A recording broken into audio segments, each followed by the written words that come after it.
everyone, a big welcome back to the Nick Elston Show, Season 5 and Episode 10.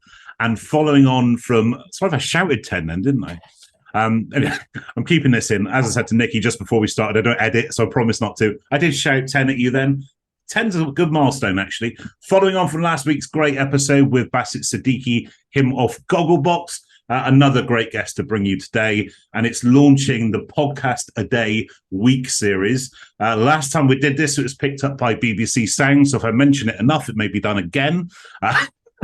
And today joining me is a great friend, a great human being, and this perfect shape of Nicky Marshall. Woo! What an intro. I'll mention BBC Sounds too, but yeah, thanks. Yeah. Everyone, BBC Sounds. Hello, BBC, if you're watching. Hi, how you doing? Nicky Marshall, how you doing? Yeah, good. Very good. Thank you. Yeah. If you don't know Nicky, firstly, you've probably been under some stone somewhere because we've been connected for so long. You would have seen her through my channel somehow. If you haven't, speaker, author, founder of Discover Your Bounce, Wellbeing specialist. First question, do you actually have a TV? I have a TV. Yes, I do have a TV, and I do watch Gogglebox, actually. Oh. We saw that. We got very excited. We saw their car driving around yesterday. We're like, oh, I wonder who they're going to interview, talk to. Yeah, that's an interesting one, because Basit was mentioning that the way that they kind of interview people is through street casting. So they kind of mull around looking for people that look mildly interesting, which is probably why I've never been approached. And then have a conversation with them. So it's a really interesting way, because they kind of find people as opposed to people finding them. It's cool. Really good. Anyway, I know we've gone off on a really weird rabbit hole straight away, but this is us. We do this when we're not being recorded, so we might as well do it when we are being recorded. Yeah. For those who don't know who you are, Nicky, tell us who you are, where you're from, and what you do. Cool. So yes, I am Nicky Marshall. I run a company called Discover Your Bounce, which is helping people to bounce back from the things in life. I am an author. I am a speaker. I'm a mum. I'm a nanny. Family time is a big part of my life. I've currently been looking after a 2-year-old for most of the summer, which has been interesting, because the last time I did that was just a few years ago. I love that word, interesting. It covers a whole manner of sins. Sorry, carry on. I know, and she's not on social media, so if anyone's been watching my social media this summer, it looks like I'm living my best life on my own. But I have had company. It wasn't just on my own. And I suppose I'm just passionate about people. I'm passionate about people having the energy and the well-being and the health to do the things they want to do in life. So 12 years ago, I had a stroke through the mixture of stress and a scuba dive that totally gave me, what's they call it, life-changing disabilities, and I had to work my way back from that. So thankfully, full recovery 3 years later. So I thought, right, now I need to just help people, because there's this whole thing about striving, you see that striving and crushing it, and especially in the entrepreneurial space, we talk about showing up and being in the gym at 5 a.m. crushing it, and still being up at midnight working on your game plan, and it's just not sustainable. So I'm kind of out there to say there is an alternative view. Yeah, absolutely. And actually, as we record this, which is the last week of August, we're literally hot off the presses. They've just, by the BBC, they've just been talking about this kind of hustle culture and how unhealthy and toxic it can be, especially in kind of sales or direct sales environments. And it's a really interesting one, isn't it? And so I'm glad you mentioned that, and we will get there. And also the fact that you now kind of help other people to get published and a publisher yourself, and you help people to tell their stories too. We're going to come on to where you are right now in a little bit. But I want to take you back, way back, before even the scuba incident, which we absolutely will cover. But little Nicky, what was little Nicky about, and where did you grow up? What corner of the UK did you grow up in? Yeah, so I grew up in Bath. So I've managed to get as far as Bristol, Posh bird. I know. I grew up in the posh part of Bath, BA1, darling. But yeah, grew up, got a brother who's 4 years younger than me. Mum and dad celebrated their 60th wedding anniversary this summer. 60 years. I mean, wow. We got them a telegram. Literally. I don't take my cap off for many people. I doff my cap. That's an amazing accomplishment. Yeah, we got them a telegram from the Queen, because I figured they deserved that. But yeah, I grew up in a very happy home, felt very safe, very loved, had friends, you know, lived this really lovely lifestyle, I suppose. Was absolutely nuts on ballet, danced 5 days a week, have just brought that back into my life in the last couple of years after a few years of not doing it. Yeah, easy times, really. Went to an all-girls school. If I had my time over again, I wouldn't do that again, because you get kicked out of school, you go to, well, no, I didn't get kicked out of school, but you know, at 16 I left school, went to work in a bank where there were boys, and found wasn't used to speaking to guys at all. So the only thing I would change, I think. But I have worked in quite a lot of male environments since, and as you know, in the networking sphere, you know, there's lots of time for friendship and banter. So yeah, it's all good. And I mean, our paths crossed, fast forwarding a little bit, our paths crossed through the joys of business networking. And I recall that before I knew you at that point, you were in accountancy, is that correct? So, yes. Firstly, why or how did that happen? We have had many guests from the accountancy field on here, and all of them seem to have used the word "fell in" to the accountancy bit. But so, how did you fall in and then fall out of accountancy? Yeah, well, I look at, because I went to work in a bank when I left school, and I have no idea. All I can think of is my dad ran his own business, and his bank manager was God in his world. You know, he got paid, we ate. You know, it was all around the bank manager saying yes to that kind of cash flow and the overdraft and all that sort of stuff. So my dad had huge respect for his bank manager, and that's the only reason I can think of. But actually, I went to work in Midland Bank in Bath. I'm still in touch with some friends now, and it was a great environment. You know, it's very social. And then when I left to have my daughter, I met a lady who was a teacher at Bath Tech. And she said, you know, well, was there anything you wanted to do? And I said, well, I always thought I wanted to be an accountant. But I said, I don't know why, because I'm shit at maths. She said, well, that's what the qualification is there for. You know, they will teach you all the bits that are missing.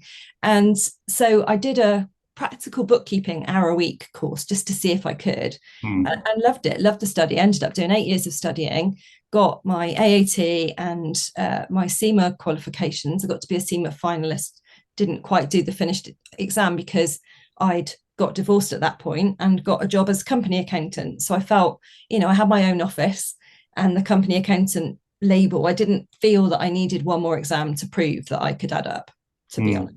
With everything, you know, single parent, full-time job, all the stuff, just thought, that's, like you said about that hustling thing, that's the one thing I can let go of right now. So worked all my way up through from accounts assistant accountant, up through to accountant, had my own office, and actually felt very lonely, you know, that. And sometimes you see this in leadership. You know, we do leadership training, and people, they like being part of the team, and then when they become the leader, people don't want to speak to them because they're worried, you know. And so with the accountant in the business, well, you're the accountant, you pay the wages, you know, there's this sort of them and us thing.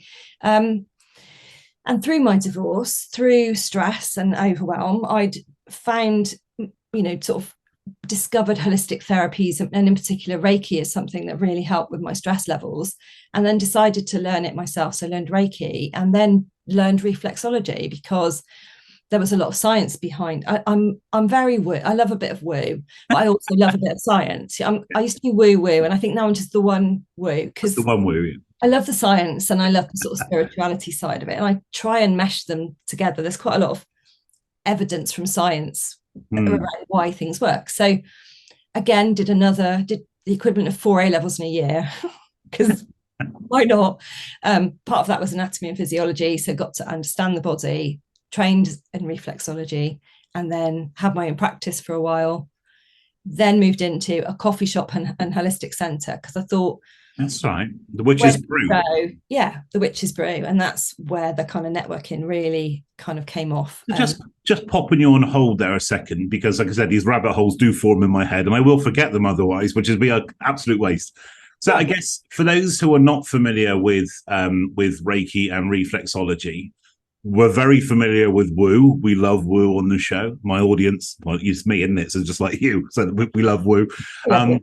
Now, I must admit, and I've told you this before in private, and I'm happy to say publicly, you played a big part in my own personal journey along the way as well. So confident, but also in terms of, you taught me kind of up to Reiki 2. You kind of introduced me to these things. So for people that are new to reflexology and Reiki, could you explain each of those in kind of layman's terms for people here, please?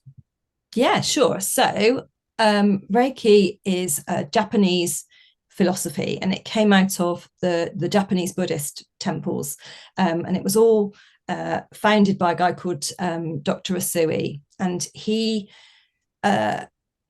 long story short, channeled these symbols that was, and this sort of, the symbols were this way of channeling energy from the universe. So when you think of atoms around the, we're all made of molecules, but it was a way of channeling that energy in a positive way. And the idea was that if we got ill, then we had some kind of blockage within our energy. And so using Reiki, you could kind of, as a Reiki healer, you don't heal the person. The energy comes through you into that person. So you're a channel, and you've got to, the aim is to try and be a clear channel. So you get out of your own way, throw your ego to one side, just open that channel and see what happens. And it works sort of mind, body, spirit, as it were. So if you have a physical thing, my dad used to have really bad migraines, and I could always take a migraine away, for example, with certain cancer treatments. It just boosts the body's system so that the body can heal itself or work with whatever treatment the person is having. And again, spiritual, it's definitely helped me with my confidence. I used to hate speaking in public. If I had to stand up in a work meeting, I used to go inside out. So it's definitely helped with confidence for me. I would just say, if you're not sure, just go and try it. Just have a Reiki treatment and just see how you feel, because I think it's just a really good boost, and it definitely gives you the space to kind of look at what's going on for you. And the reflexology is an amazing thing, and I do recommend anybody try it, especially people that feel defensive about the thought of it. I think I certainly felt that way until you try these things, and I think sometimes that can be a barrier to trying, hadn't it? It's that kind of maybe especially blokes, I don't know, but not exclusively, but especially blokes, sometimes we kind of find it hard to engage in the woo.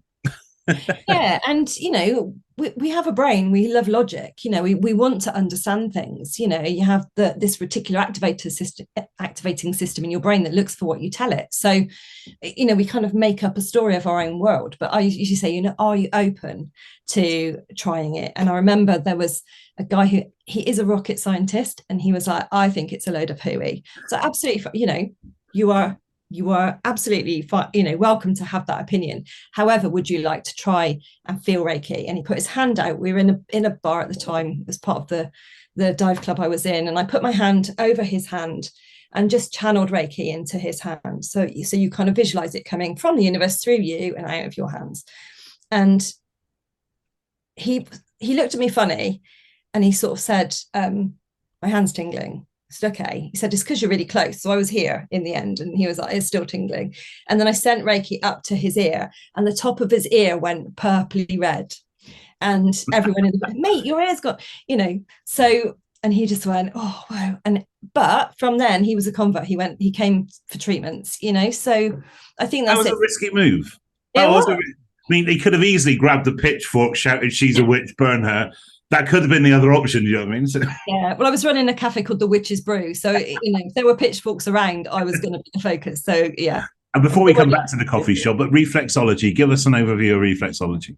Yes. So we have reflex points on our hands and on our feet. And so by applying pressure or stimulation of those reflex points, those points are linked to our body. So basically our whole body is mapped in our feet. So by doing certain things on the feet, you can create, again, that mind, body, spirit. But it's definitely really good. Things like migraines, really good for things like increasing chances of fertility or that kind of thing. Definitely very good. And I just loved how easy it was, because if you go to a doctor, usually there's some kind of pill that you get given, go away, do that. And it might take the pain away, but it doesn't take the problem away. Whereas I quite like, and sometimes we've got a problem in our lower back that started off in our neck or our shoulder or vice versa. So what I like about this is it's a whole body treatments. If you've got a pain in your elbow, it isn't just treating your elbow, it's looking at the whole body. And for example, if you're this, it's quite a warm day today, if you sort of put your thumb into the pudgy bit of your thumb here, the kind of cushiony bit, if it bounces back out really quickly, that means you're hydrated. If not, then it might mean that you need more water, decaffeinated drinks. So our body speaks. I need more water. Me too. I definitely need more herbal tea. But our body speaks, and when it's not happy, quite often it's our body that stops us. Maybe there's something we're not happy about. Maybe we're running around down a track that we're just in a whole world of busy. Our body is the thing that can stop us. Sometimes people will break their leg, they'll have a fall, they'll things will happen. And I was just fascinated by, this was pre-COVID, how you'd be in a room, one person would come in with a cold, there were 2 or 3 people would probably catch it and the rest wouldn't. And I was thinking, well, why is that? And so, immunity, vitality, longevity, all these things, it's just, all these itties are just really good to have, apparently. It's always the itties. Can I use that? So you morphed this kind of networking, wellness and coffee shop idea, and you came up with a witch's brew. Firstly, how did you work in an environment with great cake all day, like without kind of like quadrupling your size? Crazy. I ate all of the cake. And drank all of the coffee. Trust me, folks, it was great cake. Absolutely great cake. It was. Yeah, I don't know where the coffee shop thing came from. And it was before, Starbucks, Costa, other coffee shops were available. It was before all that was kind of a trendy thing. We were at the start of that journey, but I just always wanted a safe space where people could come. It's kind of like a refuge, because I had a holistic therapy practice, but people almost had, it was like a mystique, what goes on? They didn't want to walk in because they didn't know what would happen. So I thought, well, if I have a coffee shop, if I have coffee and cake, people are going to come in the door and then they can find out about the other stuff. So it was basically 2 businesses, which looking back wasn't such a good idea.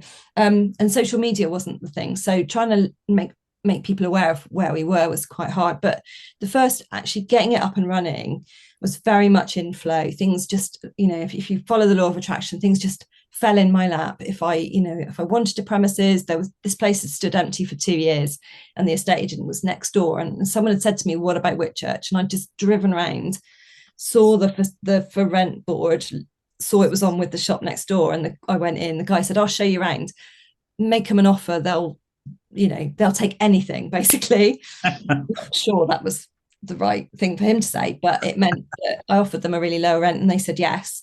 As a family, we did the refurb, we were all working on it. It was this big project. We had opening night, we had firemen came in for coffee on my opening night, so I was over the moon.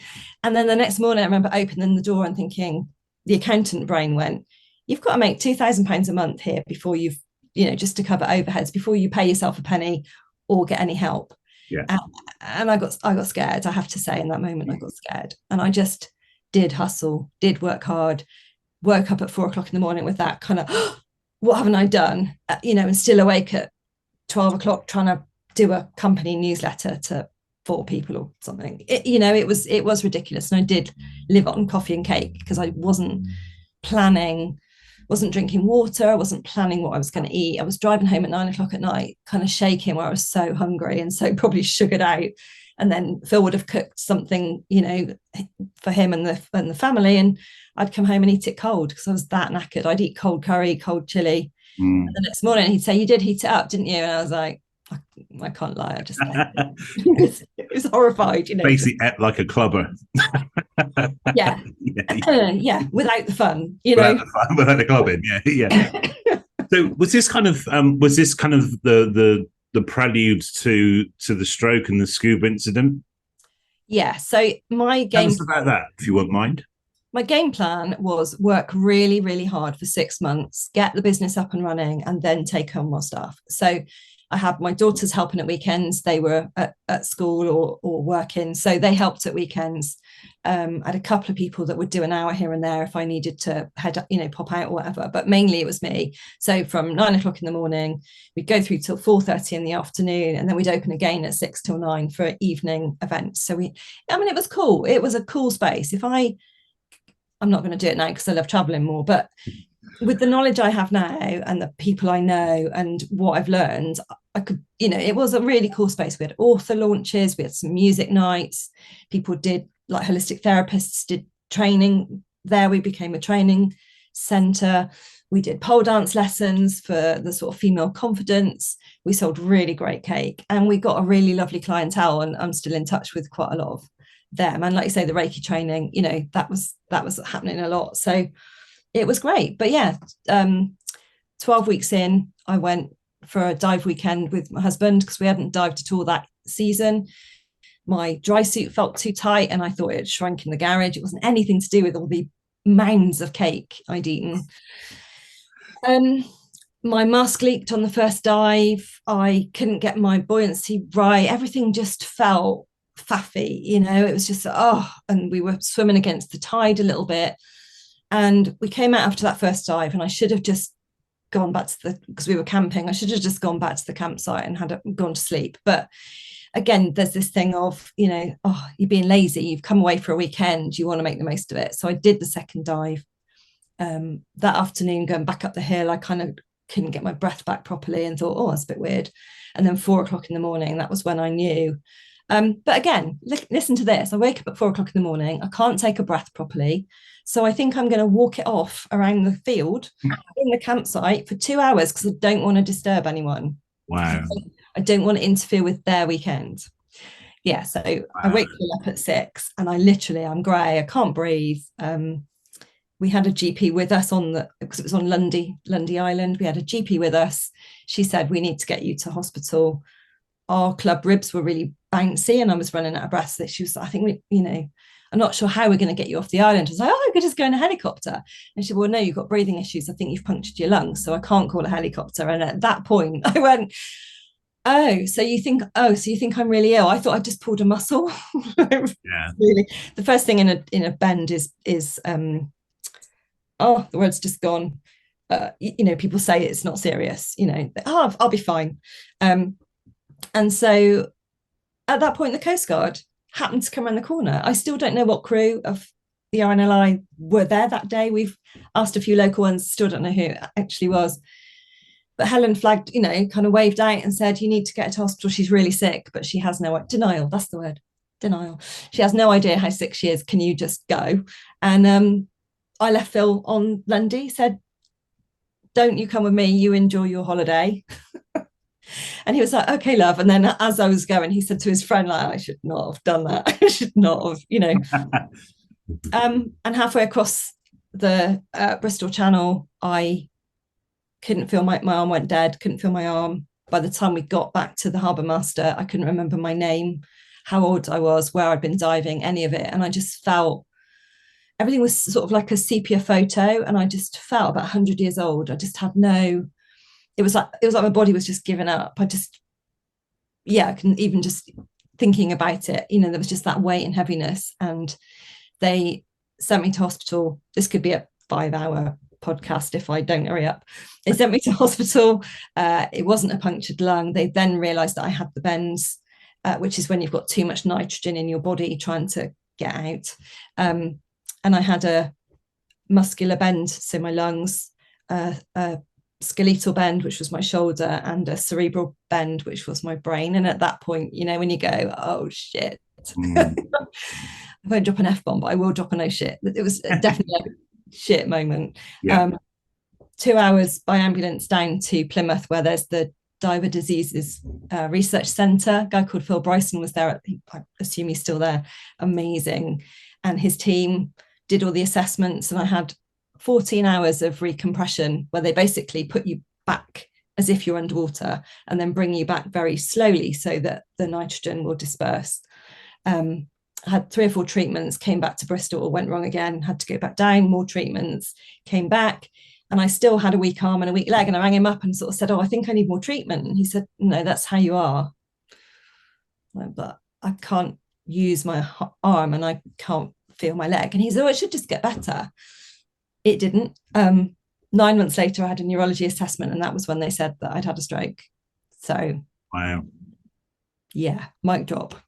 Powerful story. Thank you. And thanks for sharing that with such clarity as well. I mean, constantly amazed by this, and I've heard you deliver this publicly. You spoke at my Find Your Voice event recently this year. Powerful. I know how much this moves you to talk about this as well. So I do appreciate you sharing that with us.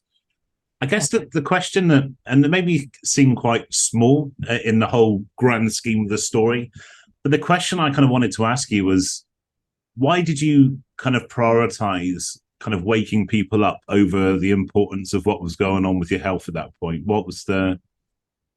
And the reason why I asked, to give you context, it fascinates me that there seems to be a common theme that very often when people have been through experiences, they kind of feel more subservient to other people, other situations. They don't put themselves first. Why did you not put yourself first at that point?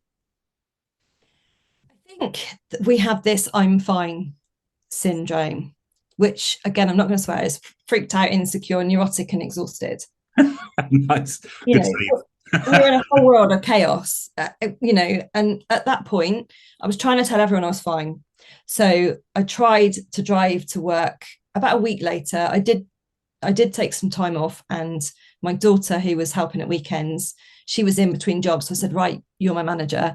It was going to be for a few weeks. She was there till we sold the business. She stayed because she was quite handy, it turned out. But I tried, because I had 4 teenagers growing up and they were scared. And Amy said to me, you could have died, so I was trying to be fine.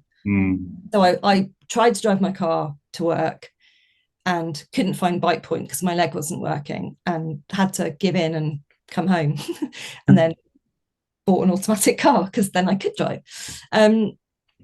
So at first I tried to just keep going, like when someone's broken an arm, they're like, I'm all right. I think I was trying to convince myself that I was all right. And then when they said 9 months later, when they said you've had a stroke, that phrase hit me like a 10-ton freight train. And I came home and I sat in the dark for 3 days. I didn't move. I drank tea. My dad got my mum because I was crying. I'll get your mother. We do. So I went to work. You okay? Came back home. No one really knew what to do with me because I was just on the floor in the living room in the dark. And then, I don't know, there was just this, after 3 days, I thought, really?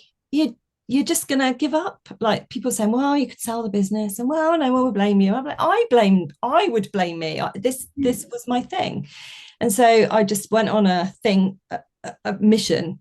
Phil came home day 3 and I said, I'm going to dive again. And he went, brilliant. He said, how are you going to do that? I said, I have no idea. So are you truly being heard in life and in business? And think about that genuinely. If the answer to that is no, then you've found the right event. If you want to give yourself that boost personally and professionally, come along to Find Your Voice Live. This will change your life. This will be the game changer that you've been looking for. It provides me with the confidence in myself to prove to myself that I can do it, I can get up on stage, I can speak. There's absolutely nothing to be nervous about with these events. It's very, very open, very, very relaxed. Help my confidence go from here at the beginning of the day to here at the end of the day. Hey everyone, my name is Nick Elston. I'm an inspirational speaker on the lived experience of mental health and a transformational speaking coach. I'm the founder of Forging People, and Find Your Voice Live is our flagship event where we cross the boundaries of personal development, mental health, transformation, and public speaking.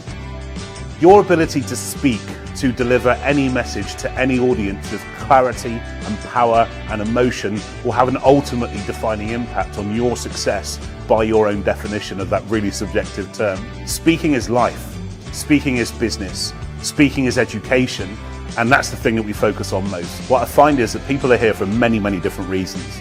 Some people do absolutely want to be a stage speaker or a professional speaker. Some people want to be able to represent their business or to lead a team or inspire a movement or create a story.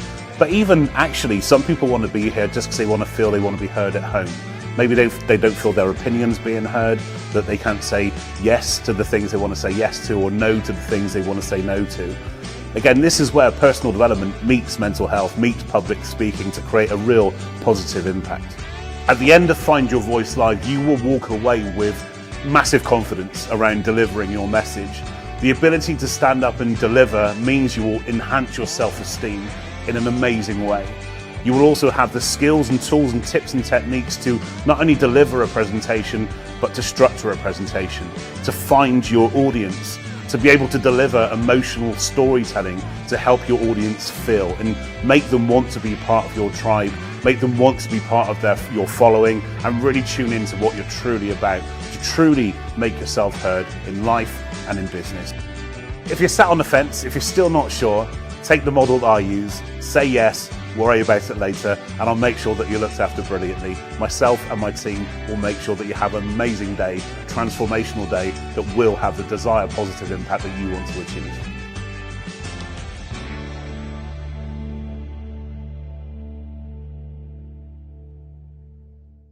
I was on this mission because if I could dive again, this neurologist had said I would never dive again. So if I can dive again, that means I'm better. That was my thing. So it wasn't about the diving. It was about being well enough to do that. And I absolutely went inward, looked after myself, said no to all those people that were asking for favors and taking stuff and not really valuing, and just really focused on the people that showed up for all the right reasons and really became my own best friend.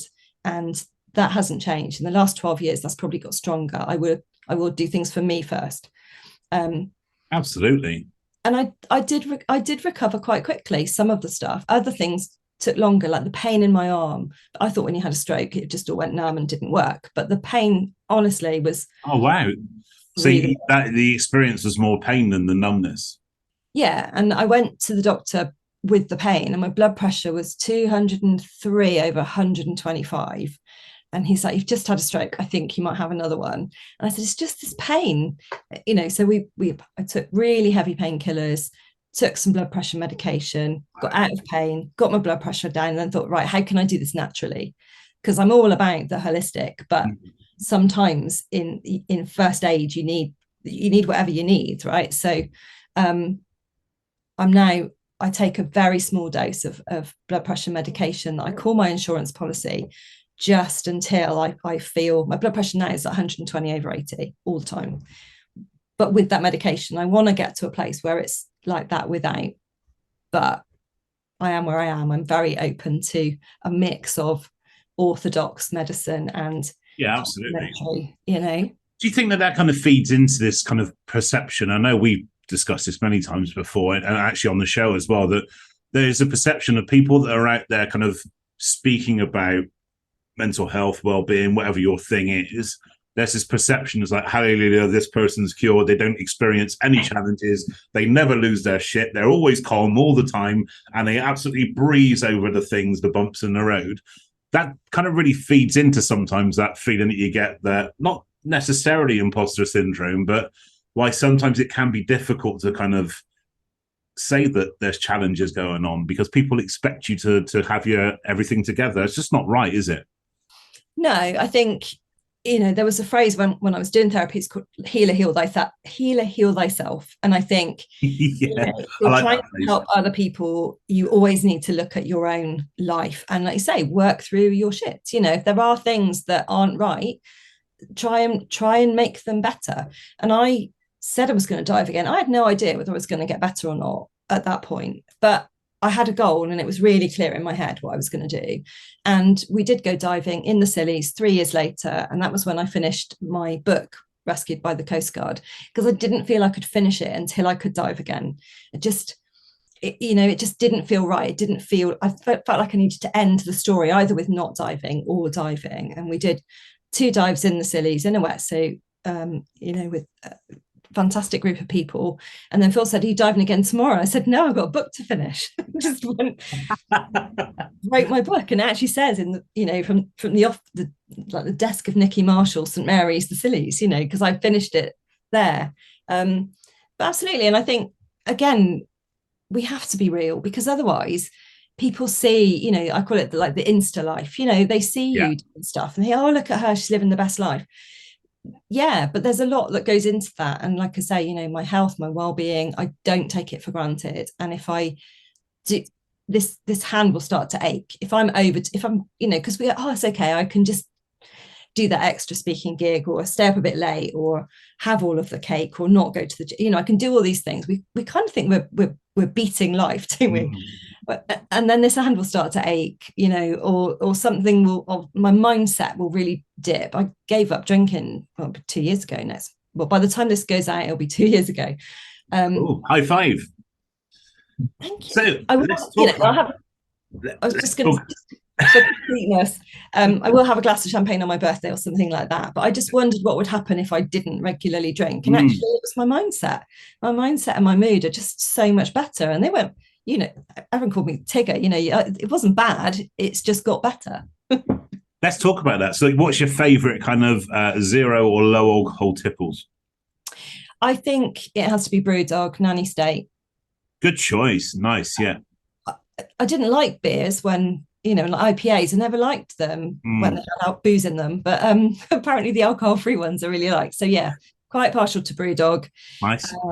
No Secco is another choice of mine. But yeah, there's a ghost ship, I think it's called, out last week. Wherever I go, I just try different ones. I think that's the difference. As opposed to feeling that you're giving something up, you turn it into a passion. I've made it a mission to test every zero or low alcohol percent thing under the sun, and it's a great mission, and I'm really enjoying myself. But you kind of feel like you're not missing out then in that saying. Claire actually likes no Secco, so because Claire's never really drunk a lot anyway, so kind of it helps when you're both kind of on the same page. I think that helps too. I have certainly go for the ciders, especially in the recent heat waves and stuff. So things like Stowford Press, Thatcher Zero, some great choices now. I was speaking at an event last week and I mentioned this, and somebody said, like, back in our day, because we're the same age, it was Caliber was the only other option. Like, and without wishing to be sued, but Caliber tasted like rat spit. I imagine. I like stress, yeah. So it's an interesting. I think that's the difference. You make something a passion, you make it enjoyable. Now, as you said, this very easily could be a 5-hour podcast. So there's things I want to cover before we do finish today's episode, but I'm sure you'll be back without a shadow of a doubt. So fast forward to today. Let's break it down. Speaker. So tell me about your first speaking gig, and also tell me about your experiences of speaking internationally as well. So my first speaking gig, I think, was in Bath, and I was talking to people about top 10 tips to love your life. And I used to do it in networking as well. And I felt like everyone could hear my voice shaking because I thought I was going to throw up before. And as I started, I felt like, that, is it Robin Williams in Good Morning Vietnam, where he's got the helicopter kind of, that was how I thought I was talking. I was just so shaky. And my mum was at the back and I was just focusing on talking to my mum because I was just terrified. It was, people said it was useful and I'm sure they didn't realize quite how nervous I was, but I was definitely nervous to start off with.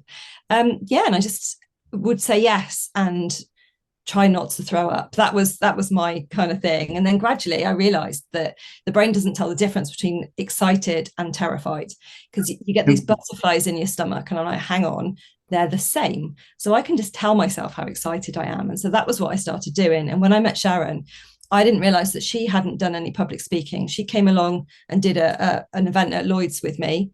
And at the end I said, oh, that was really good. How many times have you been speaking? She's like, I've never done it before. Like, I didn't say. She's like, well, I just thought I was just really keen. I thought I'd wing it. And so, we sort of winged it together for a while. That's a good, winged, I think. But yeah, we'll go with that. Yeah, we'll go with that. Actually, while we're talking about Sharon, big shout out to Sharon. Sharon, your business partner. We were both speaking at the Cabot Learning Foundation, which you kindly introduced me to in Bristol, big on a teacher conference. And I just literally saw somebody running up the hill towards me because she's very small compared to me. And saw somebody coming in like a knee hike running up to me, giving me a massive hug. That was a really cool thing. So big shout out to Sharon as well. Yeah, Sharon is Cassie and Amy as well. Whilst I'm on it, let's do some shout outs. Cassie and Amy Hay as well. So. Oh, brilliant! Yeah, my babies. International speaking. So you've spoken in America, I believe. Yeah, so I spoke in Boston to the Novartis Institute of Biomedical Research about holistic therapy, actually. And they said, how was it received?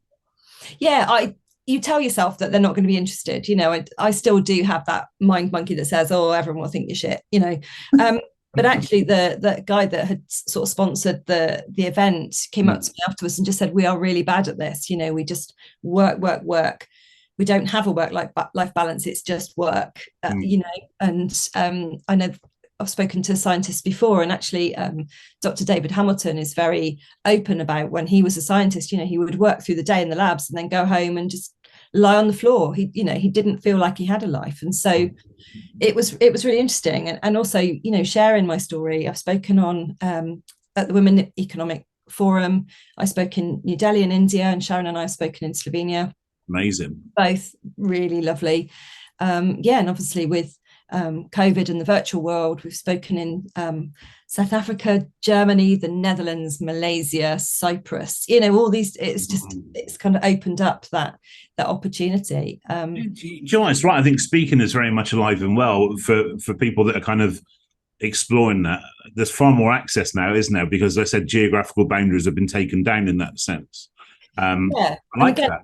I think, post-COVID, because we've always specialised in wellbeing training for companies, and particularly kind of mental health and things like emotional intelligence and building a strong culture, not just the mental health, but physical health and kind of team wellbeing as well. And this year we've focused more into leadership. And actually, I find if you get the right culture and the right leadership within a business, usually you don't have to worry about the wellbeing. It takes care of itself. So that's been a really interesting journey. And you and I were talking, we do like 6-month leadership programs now for companies that are maybe growing fast, and maybe their leaders have been really good at their job and haven't been leaders in the past, or they are leaders, but maybe they don't have that confidence in there. So I think if people have got the right energy and the right tools, then actually anything is possible.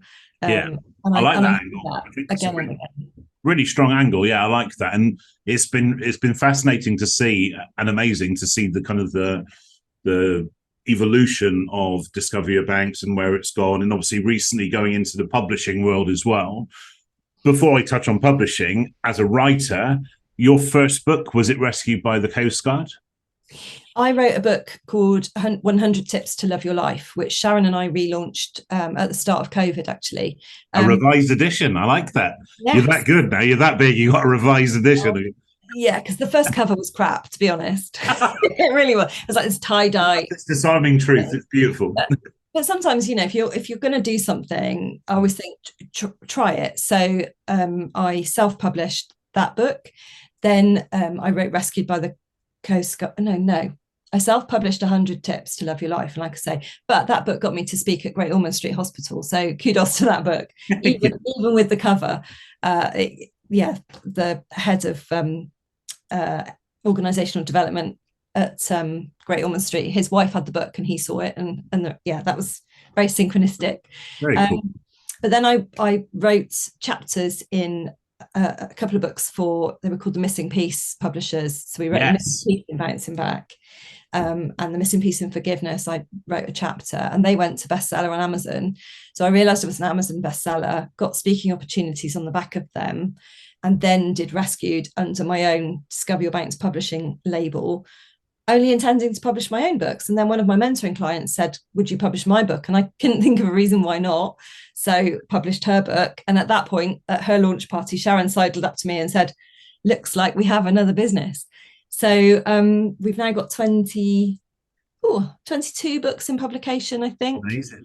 The Missing Piece book, actually, I did share this with you on WhatsApp when I saw it, but I was speaking at an event a few weeks back, and I saw on the table, I'm massively excited. I know her.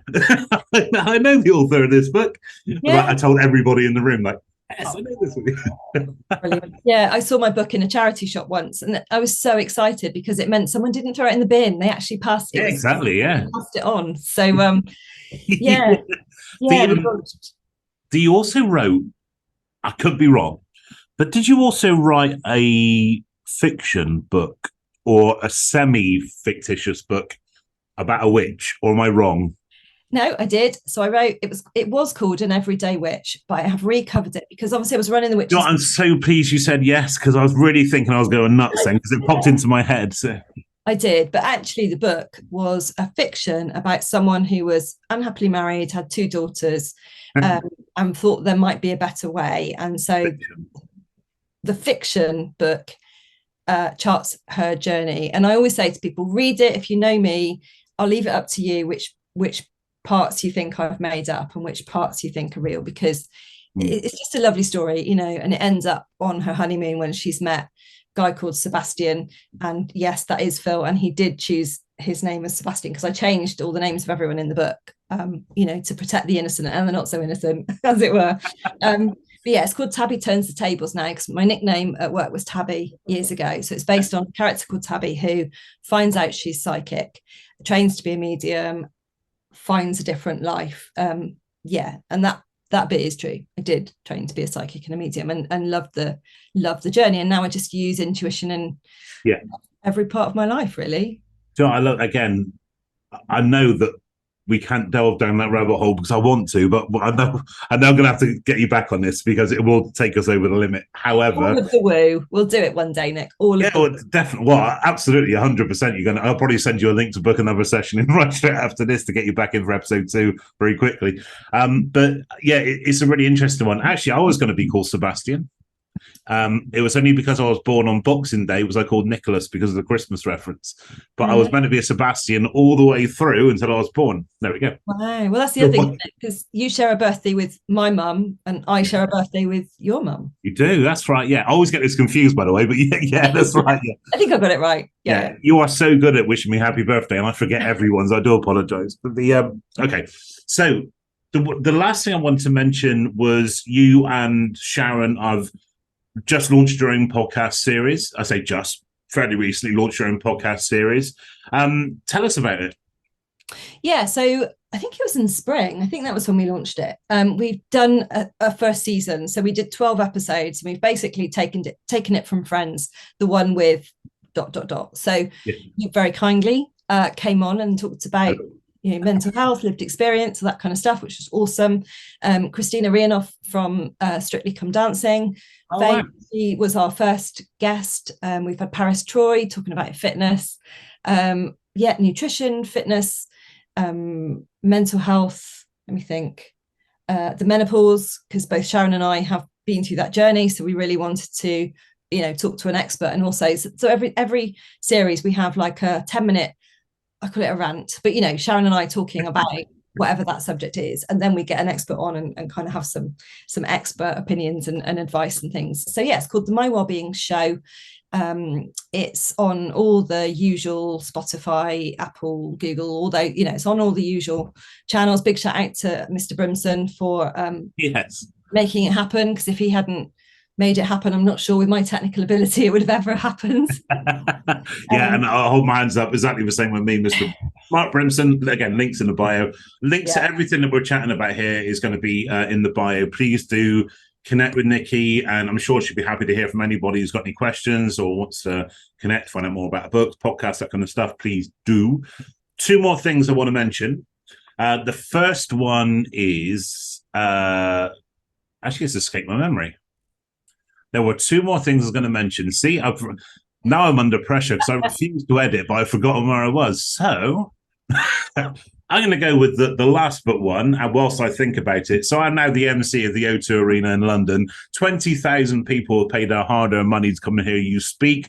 I'm just about to announce you to the stage. Just sat back in the green room, sipping at 0% Prosecco, and you hear your walk-on music kicks in. That song that motivates you, that lifts you, that gets you at peak state. Nicky Marshall, what would your walk-on music be and why? So people might think I would go for something, tinkly spiritual, but it's actually Times Like These by the Foo Fighters. Oh, tune.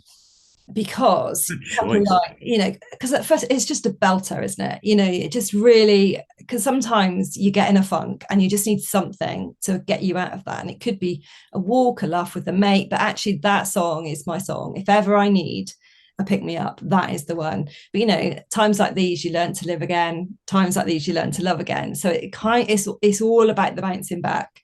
Amazing. So that's my music, and that, along with every other choice from season 5, will be on the playlist available at the end of the season. And I remember what I was going to ask you. Yay! Absolute bonus. See, take a step back in front of an audience. There we go. So what I want to ask you is this. Look, this is going out on the first week of October. We all know, for all the affirmations in the world, that actually we're going through a lot of tough times at the moment in lots of different ways. The end of the year and into the start of next year are looking quite difficult, should we say? What tips could you give people right now to kind of give themselves the best chance of staying positive through these tough challenges? So, number one, turn off your telly, turn off your radio, don't listen to the news. If there's something you need to hear, you'll find out about it some way. So don't worry. Miss out. There's that FOMO, isn't there? Fear of missing out, but actually there's JOMO, which is joy of missing out.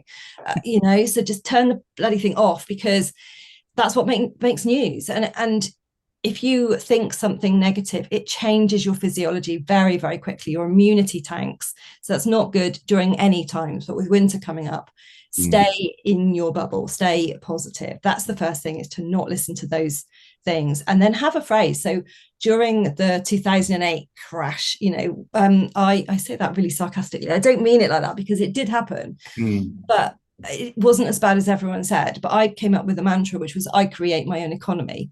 If you stop drinking coffee, it would be amazing how much money you would save. But it's all about choices. And the same with health. It's all about what you put in and what you take out. So I create my own economy. I might find a tenner down the back of the sofa, or I might, whatever it is, I create my own economy. Because if you say I create, it puts you in the driving seat. Whereas if you listen to the news, it makes you a passenger. So stay in your own power, and then just try and boost your own energy. Because if you have worries, if you have problems, if your energy is really low, the problem is still there, but you don't have the means to sort it out or look at it. So try and get yourself to that sort of 10 out of 10 energy. Boost, your favorite song, getting outside, drinking plenty of water, being kind and gentle to yourself, eating colorful food. Yes, have the cake, but have a salad with it, or a stir fry, honestly, I said salad, Brimmers would be going inside out at this point. Oh, she always talks about salad. Yeah, our version of colourful food is Skittles, but yeah, if it makes you feel good, have it. But that's the thing. And then if you are looking at a situation, look at stop completely, take some time out, just to go and do something lovely, and then observe, look at, right, where am I? Get the facts, get that reality going, and who's around me and how do I feel? And then choose to do something, because when we get in fight or flight, we freeze, or we want to run away, and that never helps us. If you can get into that good energy and then just do one thing differently. I can't. Life does suck sometimes. I'm not saying it's all tinkly, and like you say, if you follow me on social media, sometimes life sucks. But we can always do something. You can't choose your circumstances, but you can choose how you react. What a great way to end the show. Nicky Marshall, give it up. Big round of applause. Woo! Thanks, Nick. Woo! Thank you so much for giving up your busy time to be with us today. Been a great episode. Any parting wisdom? Just my new keynote is how to sustain your human. So if you want to kind of hear that, we are doing a free masterclass on the 13th of October, how to sustain your human. And we're launching all new My Wellbeing Club with just amazing stuff in it. So discoveryourbounce.com/events. That's where you can find it. And I just think, people are amazing. You are amazing. You just need the right tools and the right energy. Bless you. Me personally, definitely. Bless you. Thank you very much. Bless you for the compliment there we go. Nicky Marshall, thank you so much again. I hope everybody else has enjoyed the show as much as I have. Stay tuned. So tomorrow, you haven't even got to wait a week this time. Tomorrow we will have another amazing guest, and I will be bringing you the fantastic Jen Hines. Jen is the MD of One Networking. Again, another amazing person I met along the way in my business networking journey. Just one of the happiest people I know. Following Nicky is going to be a back-to-back happy fest. So this is going to be really interesting. So stay tuned, hit follow, like, and subscribe, whatever it takes to get you back here tomorrow. In the meantime, have a great day ahead, and I'll catch you tomorrow. See you guys. Cheers. Bye-bye.